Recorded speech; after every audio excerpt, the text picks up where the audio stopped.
Hello everyone, James academy के एक नए वीडियो में आपका स्वागत है। दोस्तों, ये वीडियो क्लास 10th के लिए होने वाली है और क्लास 10th की अगर मैं बात करूं तो पिछले वीडियो में हम लोगों ने पार्ट्स ऑफ स्पीच पे डिस्कशन किया था और जितना इंपॉर्टेंट आपके लिए पार्ट्स ऑफ स्पीच है, एक एवरेज हर साल वहां से 5 से 8 क्वेश्चन पूछे जाते हैं। ये सारे क्वेश्चन एमसीक्यूज में होते हैं, वो सारा डिस्कशन हमने अपने पिछले वीडियो में किया। आज इस नए वीडियो में हम लोग बातचीत करने वाले हैं लेटर और एप्लीकेशन पे, जो कि आपका मोस्ट इंपॉर्टेंट है। एक लेटर एक एप्लीकेशन हर साल एग्जाम में पूछा जाता है और इन दो में से आपको कोई एक करना है। तो आप टॉपिक आज का समझ गए होंगे कि ये वीडियो क्लास 10th के बच्चों के लिए होने वाली है और टॉपिक है मेरा लेटर और एप्लीकेशन। तो हमने पहले से कुछ रिटन वर्क कर लिए ताकि हमारा वीडियो की लेंथ छोटी बने, कम समय में आपको बेहतरीन और ज्यादा तैयारी कराई जाए। इसलिए मैं पहले से कंटेंट अपना रेडी कर लेता हूं, क्योंकि आप जानते हैं कि अब हमारे पास डिजिटल बोर्ड अवेलेबल है। तो डिजिटल बोर्ड होने का ये फायदा है कि हम पहले से जितना चाहें उतना पेजेस यहां मैं कंटेंट के रूप में तैयार कर सकता हूं। वो मैं 5-6 जो इंपॉर्टेंट मुझे लगा वो मैंने इकट्ठे कर लिए अपने इस पीडीएफ में। आज के वीडियो में हम लोग वही डिस्कशन करने वाले हैं कि लेटर और एप्लीकेशन को लिखना कैसे है। तो आइए बिना देर किए हुए अपने टॉपिक पे चलते हैं। और टॉपिक आज का आप मेरा समझ भी गए होंगे कि आज का जो मेरा टॉपिक है वो टॉपिक है लेटर और एप्लीकेशन। और इससे पहले अगर आप चैनल पर पहली बार आ रहे हैं या अभी तक आपने हमारे चैनल को सब्सक्राइब नहीं किया है तो प्लीज आप हमारे चैनल को सब्सक्राइब कर ले। और फिर आइए बातचीत शुरू करते हैं लेटर और एप्लीकेशन पे। शुरुआत हम लोग करेंगे एप्लीकेशन से और आपको दिखाते हैं कि एप्लीकेशन कैसे लिखा जाता है और कौन कौन से इंपॉर्टेंट एप्लीकेशन है जो आपके बोर्ड एग्जाम में ज्यादा पूछे जाते हैं। कुछ एप्लीकेशन हम लोग पहले से यहाँ लेके आए हैं।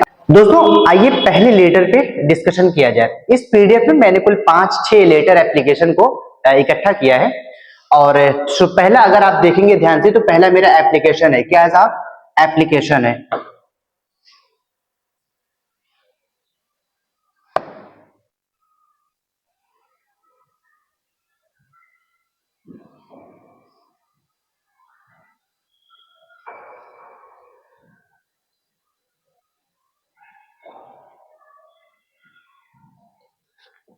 पहला हमने एप्लीकेशन उठाया है। एप्लीकेशन लिखना किसको है? अपने प्रिंसिपल ऑफ योर कॉलेज यानी कॉलेज के प्रिंसिपल को लिखना है। किस बात के लिए लिखना है? आपको रिक्वेस्ट करना है उनसे ग्रांट यू 5 डेज यानी 5 दिनों की छुट्टी लेनी है। छुट्टी क्यों लेनी है? क्योंकि अटेंड योर सिस्टर्स मैरिज यानी आपको अटेंड करना है अपने सिस्टर की शादी को लेके और 5 दिनों की आपको छुट्टी चाहिए। 5 दिनों की छुट्टी आपको क्यों चाहिए ये आगे अभी हम मेन बॉडी में आपको दिखाएंगे। जब भी एप्लीकेशन आप लिखने जाइए तो सबसे पहले आप शुरुआत करते हैं टू से। जैसा कि मैंने यहाँ पे कुछ डिटेल वर्क पहले से कर लिए हैं। आप शुरुआत किससे करते हैं? टू से करते हैं। और टू के बाद आपको कॉमा लगाना है। टू के बाद क्या लगाना है भैया? टू के बाद आपको कॉमा लगाना है। आगे लिखना है the principal M M inter college Ghaziabad. यहाँ आपको अपने कॉलेज का नाम लिखना है, जो भी आपका कॉलेज का नाम है, कॉलेज नेम आपको लिखना है। और कॉलेज नेम लिखने के जस्ट नीचे आपको कॉलेज का लोकेशन लिखना है कि आपका कॉलेज कहाँ सिचुएटेड है। उसके जस्ट बाद आप देखिए यहाँ पे सब्जेक्ट लिखा हुआ है। सब्जेक्ट का मतलब ये, यहाँ पे आप डैश लगा दीजिएगा। सब्जेक्ट का मतलब ये कि आप किस विषय पर एप्लीकेशन लिखना चाह रहे हैं। तो सब्जेक्ट आपके पास आपके वो क्वेश्चन में दिख जाता है कि आपको लीव चाहिए for 5 days to attend your sister's marriage. और सब्जेक्ट में देखिए वही चीज लिखा है, leave for 5 days to attend sister's marriage. यही आपका सब्जेक्ट है, इसी पे आपको पूरा एप्लीकेशन लिखना है। आइए देखा जाए। सर या मैम आप पहले लिखते हैं और इसको हम लोग सॉल्यूटेशन बोलते हैं साहब। एक एक चीज को देखते चलिए और समझते चलिए। इसको हम लोग क्या बोलते हैं? सॉल्यूटेशन बोलते हैं। और मोस्ट रिस्पेक्टफुली इसको हम लोग बोलते हैं बॉडी यानी कि मेन बॉडी भी आप कह सकते हैं। मेन बॉडी या body of letter. Body of letter. Main body में आपको लिखना क्या है, पहले आप इस बात को हिंदी में पहले समझ लीजिए। आपको बताना है कि मैं अपने पेरेंट्स का इकलौता बेटा हूं। इकलौता बेटा होने के नाते मेरी यह जिम्मेदारी बनती है कि मैं अपने पिता के साथ पिता का हेल्प करूं अरेंजमेंट में। और आप ये भी दिखा सकते हैं कि आपके सिस्टर की शादी कब है, किस डेट में है, किस प्लेस में है, ये सारी चीजें आप उसमें मेंशन कर सकते हैं। और इसी के लिए मैं आपसे रिक्वेस्ट कर रहा हूं कि मुझे 5 दिनों की छुट्टी दे दीजिए। आइए इसको लिखना कैसे है। Most respectfully I wish to say that I have to attend the marriage of my sister. वही बात हो गई कि मुझे अपने सिस्टर के शादी को अटेंड करना है। It will take place on 13th of this month, यानी ये जो शादी है ये इसी महीने की 13 तारीख को है। Being the only son of my parents, being का मतलब होने के नाते, only son of my parents का मतलब यह है कि मैं अपने माता पिता का इकलौता बेटा हूं, और इकलौता बेटा होने के नाते I have to help my father in marriage. I have to help my father in making the arrangement, यानी जो शादी में अरेंजमेंट करना है, अरेंजमेंट में मुझे अपने पिता का क्या करना है, हेल्प करनी है। आगे क्या लिखा है, देयरफॉर इसलिए, आई रिक्वेस्ट यू मैं आपसे रिक्वेस्ट करता हूं कि kindly grant me leave from 10th Feb to 15th Feb, यानी मुझे 10 तारीख से 15 तारीख तक क्या चाहिए, छुट्टी चाहिए। I would be highly obliged to you, जब भी आप एप्लीकेशन लिखें तो एप्लीकेशन लिखने के बाद उस एप्लीकेशन मेन बॉडी में एकदम लास्ट लाइन आप ये जरूर लिखें, I would be highly obliged to you. इसका मतलब है कि मैं आपका आभार व्यक्त कर रहा हूं। आगे क्या लिखा है, थैंकिंग यू, इसको हम लोग क्लोजिंग स्टेटमेंट बोलते हैं, क्योंकि ये थैंकिंग यू क्या है, यही आपका लेटर खत्म हो जाता है, इसको हम लोग क्लोजिंग स्टेटमेंट बोलते हैं। और फिर लास्ट में आपको क्या लिखना है, आप जानते भी हैं, योर्स ऑबिडेंटली, और नीचे ये जो XYZ लिखा है यहाँ आप अपना क्या लिखते हैं, अपना नाम लिखते हैं। ये एक ऐसा एप्लीकेशन था, ये एक ऐसा एप्लीकेशन था जो बोर्ड एग्जाम में बहुत पूछे जाते हैं, और अक्सर आप कॉलेज में भी छुट्टियों के लिए एप्लीकेशन खूब लिखते हैं। और ये एक आसान, सबसे पहला एप्लीकेशन, मैंने एक इजी एप्लीकेशन उठाया था ताकि चीजें आपको समझ में आ जाए। तो इसको बहुत अच्छे से आप एकदम समझ लीजिएगा। एक बार मैं सामने से हट जा रहा हूं, आप इसका स्क्रीनशॉट ले लीजिएगा, और ये आपका पहला एप्लीकेशन है। आइए दूसरे एप्लीकेशन पे बातचीत किया जाए। दोस्तों आइए दूसरे एप्लीकेशन पे डिस्कशन किया जाए और देखा जाए कि दूसरा एप्लीकेशन क्या है। दूसरा भी एप्लीकेशन ही है, और दूसरा एप्लीकेशन कॉलेज के प्रिंसिपल के ही नाम पे लिखना है। लेकिन लिखना क्या है, रिक्वेस्ट क्या करनी है, full fee concession, full concession in fees. जी हाँ साहब, आपको लिखना है, किस बात पे लिखना है कि फुल कंसेशन इन फी, यानी फी कंसेशन पे लिखना है साहब। किस पे लिखना है, फीस कंसेशन पे लिखना है। और शोविंग मतलब वहां पे शो क्या कराना है, your parents are not in a position to afford it. मतलब क्वेश्चन में आपको दिया है कि एप्लीकेशन लिखना है कॉलेज के प्रिंसिपल के नाम पे, और विषय क्या होना चाहिए कि आपको फीस कंसेशन करानी है, और वहां पे शोविंग ये दिखाना है कि आपके जो पेरेंट्स है उनकी कंडीशन ठीक नहीं है। कहने का मतलब ये कि उनका जो फाइनेंशियल कंडीशन है वो वीक है, और ये आपकी कॉलेज की जो फीस है वो अफोर्ड नहीं कर सकते, और इसीलिए मुझे क्या चाहिए, फी कंसेशन चाहिए। जब भी आपको इस तरह का एप्लीकेशन लिखने के लिए मिले तो पहले आप हिंदी में सोच लीजिए कि आपको लिखना क्या है और आप लिखेंगे कैसे। तो पहले आपको शुरुआत ये करनी है कि पहले आपको अपने फैमिली के कंडीशन के बारे में बताना है कि मेरे फैमिली की जो फाइनेंशियल कंडीशन है वो वीक है, और पूरे फैमिली मेंबर में जो अर्निंग मेंबर है, मतलब जो कमाने वाले मेंबर है, वो केवल मेरे पेरेंट्स है, और मेरे पेरेंट्स एक फॉर्मर है, ये भी आप दिखा सकते हैं, और इसीलिए हम आपकी फीस अफोर्ड नहीं कर पा रहे। और उसमें एक टॉपिक आप ये भी ऐड कर सकते हैं कि सर कॉलेज में हमेशा मैंने मैक्सिमम यानी कि डिस्टिंक्शन मार्क्स ऑब्टेन किए हैं, सिक्योर किए हैं, कॉलेज में हमने कई बार प्राइजेस भी जीते हैं, और कॉलेज में मेरा रेपुटेशन, मेरी पोजीशन बहुत अच्छी है, इसलिए मैं चाहता हूं, मैं आपसे रिक्वेस्ट करता हूं कि फीस जो है उसमें मुझे एकदम फुल कंसेशन मिले। आइए इसको लिखना कैसे है देखा जाए। अभी आप ले जाना कि एप्लीकेशन में ये जो टू द प्रिंसिपल और यहाँ कॉलेज का नाम, लोकेशन, ये तो आपको लिखना है, इतनी बात आप समझ गए होंगे। और सब्जेक्ट भी आपको लिखना है कि रिक्वेस्ट फॉर फी कंसेशन, यानी आपको रिक्वेस्ट करना है किस बात के लिए, फी कंसेशन के लिए। आइए सर या मैम, ये आपका सॉल्यूटेशन है, और उसके बाद मेन बॉडी में क्या है साहब देखा जाए। It is with great respect that I wish to say that I belong to a very poor family. मैंने आपको बताया कि आपको दिखाना है कि आप एक बहुत ही पुअर फैमिली से बिलोंग करते हैं, और पहली लाइन में आपने वो दिखाया। अगली लाइन क्या है, my father is the only earning member. Earning member का मतलब ये हुआ कि मेरे परिवार में केवल मेरे पापा यानी कि मेरे पिताजी क्या है, अर्निंग मेंबर हैं in the family, and there are 3 children, यानी ऐसा नहीं है कि मैं सिर्फ अपने माँ बाप का इकलौता बेटा हूं, नहीं, मेरे और भी भाई बहन है या उनके और भी बच्चे हैं। आगे क्या कह रहे हैं, हु आर स्टडिंग, जो पढ़ते हैं, so it is very difficult, इसीलिए ये मेरे लिए बहुत कठिन है, टू पे द स्कूल फी, इसीलिए स्कूल का जो फीस है वो देने में बहुत कठिनाई हो रही है। आगे क्या लिखना है, आई हैव बीन सिक्योरिंग, मैंने आपको बताया कि आगे आप ये भी मेंटेन कर सकते हैं अपने एप्लीकेशन में कि मैंने हमेशा जो इस टेस्ट हुआ है, एग्जाम्स हुए हैं, उन सब में मैंने हमेशा मैक्सिमम मार्क्स गेन किए हैं, सिक्योर किए हैं। I have been securing first class every year, मतलब हर साल मैं अपने क्लास में पहला पोजीशन लाया हूं। बिसाइड इट, इसके अलावा I have got several prizes for taking part in debate and games, कहने का मतलब ये है कि मैं डिबेट में भी गया हूं, गेम्स में भी हमने हिस्सा लिया है और हर जगह मैंने बहुत सारे प्राइजेस भी जीते हैं। एंड आई रिक्वेस्ट यू, और मैं आपसे रिक्वेस्ट क्या कर रहा हूं कि जो फीस है उसमें मुझे क्या मिल जाए, कंसेशन मिल जाए। देखिए, जो I would be highly obliged to you, इससे पहले वाले एप्लीकेशन में भी था और बाद वाले एप्लीकेशन में भी था, यानी ये जो आपकी लाइन है आई वुड बी हाईली ऑब्लिक, ये आप हर एप्लीकेशन के लास्ट में मेन बॉडी जहां पे आप खत्म करते हैं वहां पे ये वाली लाइन आपको जरूर लिखनी है। उसके बाद क्लोजिंग स्टेटमेंट है, थैंकिंग यू या थैंक्स भी आप लिख सकते हैं। उसके बाद योर ऑबिडेंटली एक्स वाई जेड की जगह आपको क्या लिखना है, अपना नाम लिखना है। तो ये जो एप्लीकेशन था दूसरा वाला, ये फी कंसेशन पे था साहब, किस पे था, फी कंसेशन पे था। अब आइए देखा जाए कि मेरा अगला टॉपिक, अब ये अगला टॉपिक क्या है।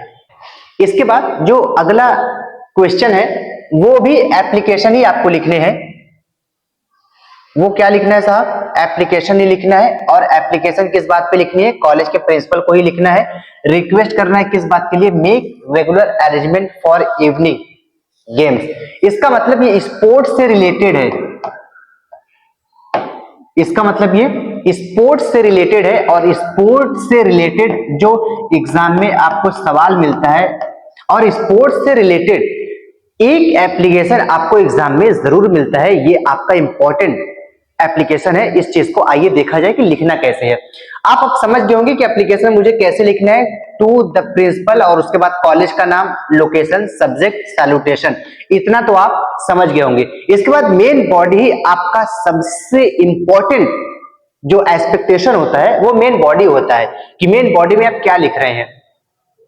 सबसे इंपॉर्टेंट आपका मेन बॉडी होता है कि मेन बॉडी में आप क्या लिख रहे हैं। जब भी आपको इस बोर्ड पे लिखने के लिए आ जाए कॉलेज के प्रिंसिपल को, तो आप सबसे पहले वहां आप ये बताइए कि मैं अपने इस क्लास के या अपने बैच के या अपने सेक्शन के सारे बच्चों की तरफ से ये रिक्वेस्ट कर रहा हूं कि हमारे कॉलेज में या हमारे बैच में, हमारे क्लास में स्पोर्ट्स का या गेम्स का कोई रेगुलर अरेंजमेंट नहीं है। हम लोग ये चाहते हैं कि इवनिंग में स्पोर्ट्स अरेंजमेंट कॉलेज की तरफ से कराई जाए और क्लास खत्म होने के बाद, कॉलेज खत्म होने के बाद हम लोग गेम खेलें और उसके बाद हम लोग क्या करें, अपने घर वापस चले जाए। यही आपको मेन बॉडी में लिखना है। और जब भी आप इस तरह का एप्लीकेशन आपको मिले तो आइए उसको कैसे लिखते हैं ये देखा जाए। आप इतना तो समझ गए होंगे कि सॉल्यूटेशन तक आपको सर या ma'am on behalf of all the students, यानी सभी स्टूडेंट्स की तरफ से ये बात मैं कह रहा हूं,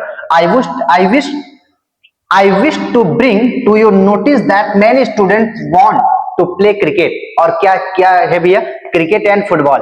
कहने का तात्पर्य कि मेरे बैच में बहुत से ऐसे बच्चे हैं जो स्पोर्ट्स खेलना चाहते हैं और स्पोर्ट्स में खास करके क्रिकेट और फुटबॉल। जब भी स्पोर्ट्स की बात आए तो वहां पे आप क्रिकेट, फुटबॉल ये सब आप लिख सकते हैं। Cricket, football in the college ground in the evening, शाम में। शाम का मतलब ये होगा कि जब कॉलेज की टाइमिंग खत्म हो जाती है, सारे क्लास ओवर हो जाते हैं, तब हम लोग एक गेम खेलना चाह रहे हैं। ये सारे बच्चे चाह रहे हैं कॉलेज के क्लास के। But there is no such arrangement in our college. कहते हैं कि लेकिन यहां इस कॉलेज में स्पोर्ट्स का कोई अच्छा अरेंजमेंट नहीं है। I request you grant us permission to play and make some arrangements for regular evening games in the college so that students may stay back and play after school। कहने का तात्पर्य ये जो लास्ट वाली line है कि मुझे शाम में एक रेगुलर स्पोर्ट्स अरेंजमेंट कराई जाए और हम लोग शाम में ये गेम खेलने के बाद हम लोग क्या करेंगे in the college so that students में स्टे बैक, यानी स्टूडेंट गेम खेलने के बाद, ये स्पोर्ट्स के बाद वो वापस अपने घर जाएंगे, प्ले आफ्टर स्कूल। और वो खेलेंगे कब, स्कूल के बाद ही खेलेंगे। ये स्पोर्ट्स से रिलेटेड था और स्पोर्ट्स से रिलेटेड आप ये जान लें कि आपका टॉपिक इंपॉर्टेंट है और स्पोर्ट्स से रिलेटेड बोर्ड एग्जाम में सीधा कोई न कोई एक सवाल आपको मिलता है। मैं एक बार बोर्ड क्लियर कर दे रहा हूं, आप इसका स्क्रीनशॉट ले सकते हैं। दोस्तों अगला जो क्वेश्चन है उसको देखा जाए। अगला लेटर आपको लिखना है। क्या लिखना है साहब? अगला आपको लिखना है लेटर। अगला आपको लिखना है लेटर। लेटर किसको लिखना है? टू द डिस्ट्रिक्ट मजिस्ट्रेट, यानी आपके जिले के जो डिस्ट्रिक्ट मजिस्ट्रेट है, जो डीएम है, उनको लिखना है। किस बात पे लिखना है? Use of loud speaker during the board examination, यानी कहने का तात्पर्य है कि बोर्ड एग्जामिनेशन के दौरान जो हमारे कॉलोनी में, हमारे पड़ोस में, हमारे मोहल्ले में, गांव में जो लाउड स्पीकर यूज होता है, तो लाउड स्पीकर से आप जानते हैं कि बहुत आवाज होती है और वो हमारे लिए बहुत हार्मफुल होता है और वो काफी डिस्टर्ब करता है। और ऐसे में आपको उसी लाउड स्पीकर पे बैन लगाने के लिए आपको एक लेटर लिखना है। लेटर किसको लिखना है? डीएम को लिखना है। तो आप सबसे पहले इसका फॉर्मेट समझ लें। जब भी आप इस तरह के लेटर लिखें तो सबसे पहले आपको लिखना है सेंडर एड्रेस। सेंडर एड्रेस लिखना है, जैसा कि मैंने यहां पे लिखा है। ये जो आप देख रहे हैं S59 शास्त्री नगर मेरठ यूपी, ये क्या है? ये भैया है सेंडर एड्रेस। और आप जब भी लेटर लिखने जाएं तो इसी प्रकार लिखें। ये पहली लाइन क्या होती है? सेंडर एड्रेस होती है। उसके बाद आपको लिखना होता है साहब डेट। डेट का मतलब कि जिस डेट में आप ये लेटर लिख रहे हैं। इसके बाद की जो लाइन होती है, ये लेटर आप किसको लिख रहे हैं, अब आपको ये लिखना है। तो किसको लिख रहे हैं आप? द डिस्ट्रिक्ट मजिस्ट्रेट को लिख रहे हैं। उसके बाद उनका एड्रेस आपको लिखना होता है। क्या लिखना होता है? एड्रेस, यानी इसको हम लोग बोलते हैं रिसीवर्स एड्रेस। Receiver's address. और इसके तुरंत बाद आपको लिखना है क्या? सब्जेक्ट। और सब्जेक्ट में आपको क्या लिखना है? आपके जो लाउड स्पीकर है उस पे क्या लगाना है? बैन लगाने के लिए आपको लेटर लिखना है। तो वही आपने लिखा है कि ban loud speaker during board examination. Board examination के दौरान लाउड स्पीकर पे बैन लगनी चाहिए सर या मैम लिखना है। इसके बाद आपका मेन बॉडी आ जाता है, यानी मेन बॉडी का मतलब body of letter. Body of letter में क्या लिखना है? आप पहले इस चीज को अच्छे से समझ ले। बॉडी ऑफ लेटर में आपको क्या लिखना है? पहले इस चीज को ध्यान से समझ ले। आपको वहां पे लिखना है कि मैं इस लेटर के माध्यम से आपका जो अटेंशन है वो ड्रॉ करना चाह रहा हूं। आपका जो अटेंशन है वो ड्रॉ करना चाह रहा हूं डिस्टर्बेंसेस के ऊपर। जो डिस्टर्बेंसेस होते हैं, किसकी वजह से डिस्टर्बेंसेस? जो लाउड स्पीकर है, लाउड स्पीकर से जो आवाज होता है उससे इतना ज्यादा डिस्टर्बेंसेस हो रहा है कि उससे हमारे स्टडीज में काफी, ये हमारे स्टडीज प्रभावित हो रहे हैं। हम स्टडी अच्छे से नहीं कर पा रहे, हमारे स्टडीज काफी प्रभावित हो रहे हैं। किसकी वजह से? लाउड स्पीकर की वजह से। और हम सब जानते हैं कि ये जो फेब से अप्रैल का महीना है, ये फेब से अप्रैल का महीना बोर्ड एग्जाम का महीना है और ये बच्चों के लिए, खास करके हम लोगों के लिए बहुत इंपॉर्टेंट है और ये स्टडी का महीना है। और मैं ये चाहता हूं, और इसी महीने में, फेब से अप्रैल के महीने में हमारे कॉलोनी में, हमारे नेबर्स में बहुत सारे फंक्शन है और उसकी वजह से, फंक्शन होने की वजह से यहाँ पे लाउड स्पीकर यूज होता है। और लाउड स्पीकर यूज होने के नाते इतनी ज्यादा शोर शराबा होती है कि हमारे स्टडी काफी डिस्टर्ब हो रहे हैं। यही सब आपको मेन बॉडी में लिखना है। और लास्ट में आपको लिखना है कि मैं चाहती हूं कि लाउड स्पीकर पे बैन लगे। कब बैन लगे? बैन अगर ना लग पाए तो कम से कम इतना हो जाए कि ये जो फेब से अप्रैल तक का महीना है इसमें लाउड स्पीकर बैन हो जाए। आइए इसको लिखते कैसे हैं ये देखा जाए।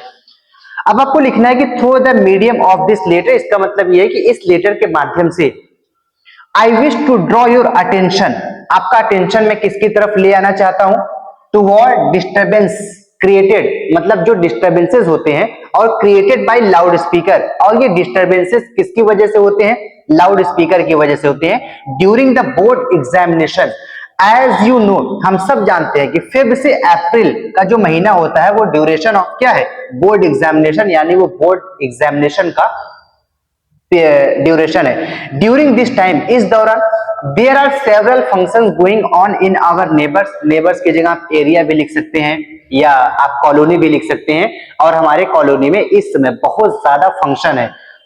Loud speaker are used there, और लाउड स्पीकर वहां खूब यूज हो रहे हैं, इस्तेमाल हो रहे हैं। This disturbs our studies a lot, इसका मतलब ये है कि ये जो डिस्टर्बेंसेस है इससे हमारे स्टडी में काफी प्रभाव पड़ रहा है, हम लोग अच्छे से पढ़ाई नहीं कर पा रहे हैं।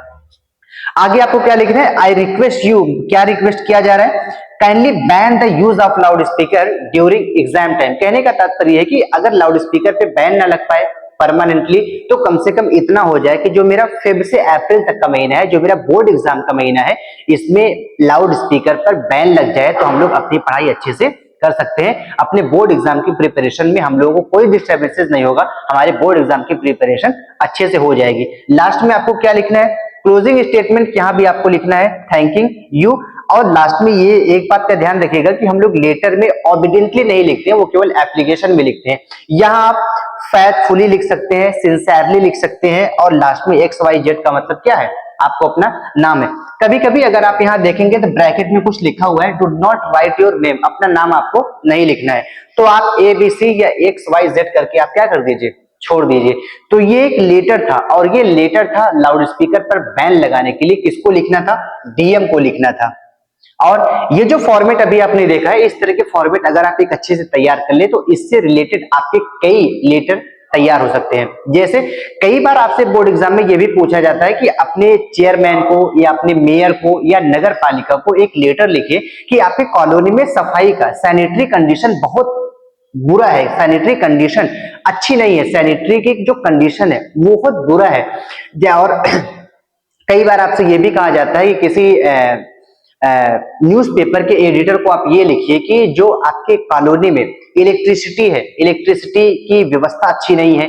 ये तमाम तरह के जो लेटर आपको लिखे जाते हैं ये इसी फॉर्मेट पे लिखे जाते हैं। तो अगर एक लेटर आपने अच्छे से अगर देख लिया, आपके पास आइडिया हो गया, तो इससे रिलेटेड आपके 4-5 लेटर तैयार हो सकते हैं। अब आइए इसके आगे देखा जाए। दोस्तों इसके बाद का जो क्वेश्चन है वो भी लेटर है। आइए देखा जाए कौन सा लेटर है। यहाँ भी आपको लेटर ही लिखना है, और लेटर किस पे लिखना है, अपने दोस्त को लिखना है। लेटर किसको लिखना है, अपने दोस्त को लिखना है। Inviting him her to attend your elder sister's marriage, यानी जो आपकी एल्डर सिस्टर है उनकी शादी है, और आपको किसको इनवाइट करना है, अपने दोस्त को इनवाइट करना है। तो जब भी इस तरह का लेटर आप लिखने जाइए तो वहां बताइए कि हमें बहुत खुशी हो रही है तुम्हें इनवाइट करते हुए, या तुम्हें ये बताते हुए कि मेरी जो एल्डर सिस्टर है, यहाँ आपको किस पे लिखना है, एल्डर सिस्टर की शादी है। तो मेरे जो एल्डर सिस्टर की शादी है इससे हम लोग बहुत खुश हैं, और मुझे बहुत खुशी भी हो रही है कि तुम्हें मैं इनवाइट कर रहा हूं, या तुम्हें मैं इनवाइट कर रही हूं अपने एल्डर सिस्टर की शादी में, और तुम्हें शादी से पहले आना है, हर फंक्शन को अटेंड करना है। यही सारी बातें आप क्या करते हैं, मेन बॉडी में लिखते हैं। तो आइए देखा जाए मेन बॉडी में हम लोग क्या क्या लिखते हैं। आप ये सारी चीजें तो आप लिखेंगे ही, क्या लिखेंगे, जो सेंडर्स एड्रेस है, सेंडर्स एड्रेस, ये सारी चीजें लिखेंगे, और डेट लिख दीजिएगा जिस डेट में आप लिख रहे हैं। उसके बाद डियर सुनील, जिसको भी आप लिख रहे हो, जो जिस भी दोस्त को आप लिख रहे हैं उस दोस्त का नाम यहाँ पे आप लिख देंगे।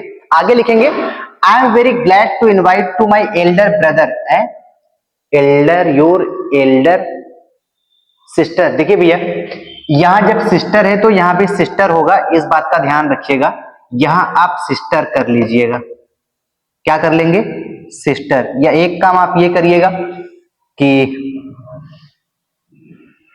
यहां सिस्टर की जगह क्या कर लेंगे, ब्रदर कर लीजिए, ब्रदर कर लीजिए। अब ठीक है, तो आगे देखते हैं। I am very glad to invite you to my elder brother पूरब मैरिज, यानी जो मेरे बड़े भाई हैं उनका नाम है पूरब, उनकी शादी है, और मुझे उनकी शादी में तुम्हें इनवाइट करते हुए बहुत खुशी हो रही है। और इनकी शादी कब है साहब, 2 जुलाई 2025 एट माई रेसिडेंस, यानी कि जो हम लोगों का घर है, जहां हम लोगों का आवास है, जहां हम लोगों का रेसिडेंस है, वहीं से इनकी शादी हो रही है। और ये शादी कब है, 2 जुलाई को है। आप यहाँ शादी का डेट भी मेंशन कर सकते हैं। आगे क्या लिखना है आपको, we all would be very happy, यानी कि हम सब खुश हैं, if you come along with your family, अगर तुम अपने परिवार के साथ हमारे परिवार में आओ, अगर तुम अपने परिवार के साथ इस शादी में आओ। You have to attend all the function, और तुम्हें क्या करना है, सारे फंक्शन को अटेंड भी करने हैं। So come a day before the marriage, यानी तुम्हें शादी से एक दिन पहले आना है। ये सब बात आप अपने दोस्त से कहते भी हैं कि देखो कोई फंक्शन छूटने ना पाए, शादी से 2-4 दिन पहले आना, सारा अरेंजमेंट करना है, सारे फंक्शन अटेंड करने, ये सब अपने दोस्त से कहते हैं। वही चीजें आपको लिखनी है। You will also receive the formal invitation card soon, और आगे ये कहा जा रहा है कि जल्द ही तुम्हें एक formal letter, formal invitation card भी तुम्हें मिल जाएगा। आगे with love and kind regards to your parents, आगे योर अफेक्शनेटली, यहां लिखा हुआ है योर अफेक्शनेटली, ये आप तब लिखते हैं जब आपका किसी दोस्त से, किसी खास व्यक्ति से जब आपका लगाव ज्यादा हो, तो वहीं पे आप क्या लिखते हैं, अफेक्शनेटली लिखते हैं, और फिर लास्ट में आप क्या लिखते हैं, अपना नाम लिखते हैं। ये जो लेटर था, ये लेटर भी एकदम इजी था। इस चीज को मैं एक बार बोर्ड को क्लियर कर दे रहा हूं, आप इसका भी स्क्रीनशॉट ले लें और इसको अच्छे से देख लें, ताकि बोर्ड एग्जाम में अगर इस तरह का एप्लीकेशन या लेटर लिखने को आए, इस पीडीएफ में जितने भी एप्लीकेशन है, जितने भी लेटर है, अगर आपको लिखने को आ जाए तो आप आसानी से लिख सके। तो दोस्तों आज के वीडियो में हम लोगों ने डिस्कशन किया लेटर और एप्लीकेशन को। इस वीडियो में जितने भी लेटर एप्लीकेशन आपने डिस्कशन किए हैं, अगर वो अच्छे से पूरे सीरियसनेस के साथ, कॉपी पेन के साथ अगर आप अच्छे से लर्न कर सकते हैं, बीच में हमने कुछ और आपके साथ डिस्कशन किए, वो भी अगर आप कवर कर लेते हैं, तो जो लेटर एप्लीकेशन से आपको 4 नंबर का जो सवाल मिलेगा, 4 नंबर का सवाल आपको मिलता है लेटर एप्लीकेशन से। एक लेटर मिलेगा, एक एप्लीकेशन मिलेगा, और उन दोनों में से कोई एक आपको करने हैं। यदि आप इस वीडियो को अच्छे से देख लें तो आपके पास एक मोटा आइडिया हो जाएगा कि लेटर कैसे लिखा जाता है और एप्लीकेशन कैसे लिखा जाता है। तो वीडियो को पूरा देखने के लिए आपका बहुत बहुत शुक्रिया। हम लोग मिलेंगे नेक्स्ट वीडियो में किसी एक नए टॉपिक के साथ। और अगर अभी तक आपने हमारे चैनल को सब्सक्राइब नहीं किया तो प्लीज आप जेम्स एकेडमी के इस यूट्यूब चैनल को आप सब्सक्राइब कर ले, लाइक कर ले और अपने दोस्तों में शेयर करें। Thank you so much.